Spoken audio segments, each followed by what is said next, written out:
വളരെ മനോഹരമായ ഒരു സിറ്റിയിൽ അതിമനോഹരമായി മാർബിളിൽ തീർത്ത ഒരു മ്യൂസിയം ഉണ്ടായിരുന്നു. ആ മ്യൂസിയത്തിലെ പ്രധാന അട്രാക്ഷൻ എന്ന് പറയുന്നത് മാർബിളിൽ തീർത്ത ഒരു സ്റ്റാച്യു ആയിരുന്നു. ആ മ്യൂസിയത്തിലെ നിലത്തു പാകിയിരുന്നത് മാർബിൾ ടൈൽസ് ആയിരുന്നു.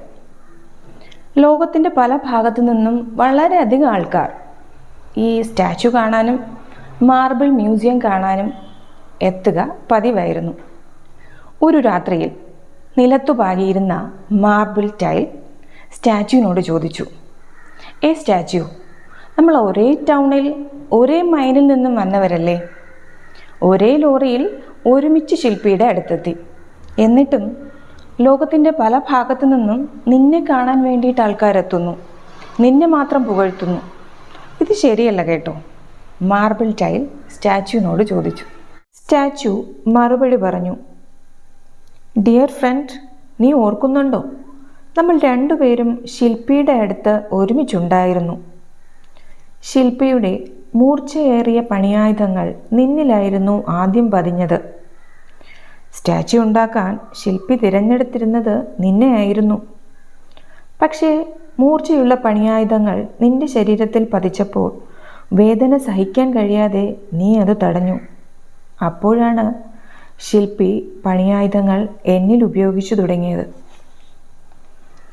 എന്തോ വ്യത്യസ്തമായ ജോലി എന്ന് മനസ്സിലാക്കിയത് കൊണ്ട് ഞാൻ ആ വേദന സഹിക്കാൻ തന്നെ തീരുമാനിച്ചു. ആ വേദനയിലൂടെ പുനർജനിച്ചു വന്നതാണ് ഈ കാണുന്ന മനോഹരമായ ശില്പം. ജീവിതത്തിൽ സംഭവിക്കുന്ന പലതിനും ഓരോ കാരണങ്ങളുണ്ടാകും. ജീവിതം തന്നെ ഒരു ശില്പിയാണ്.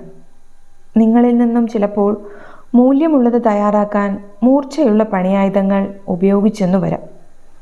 എന്നാൽ ക്വസ്റ്റ്യൻ ഇതാണ്, ഓരോ പരാജയവും വേദനയും മുറിവും ഏറ്റുവാങ്ങുമ്പോഴും തളരാതെ മുന്നോട്ട് പോകാൻ തയ്യാറാണോ എന്നതാണ്.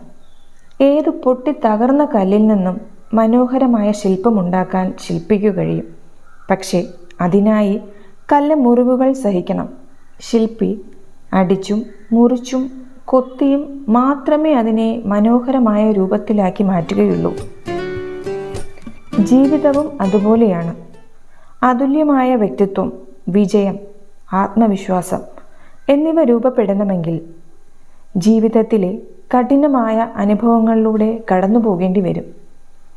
അവയെ സഹിക്കാനും അതിലൂടെ വളരാനും കഴിവുള്ളവരാണ് ശില്പം പോലെ മനോഹരമാകുന്നത്. തകർന്ന കല്ലിൽ നിന്നുമാണ് പലപ്പോഴും മനോഹരമായ ശില്പങ്ങൾ ഉണ്ടാകുന്നത്.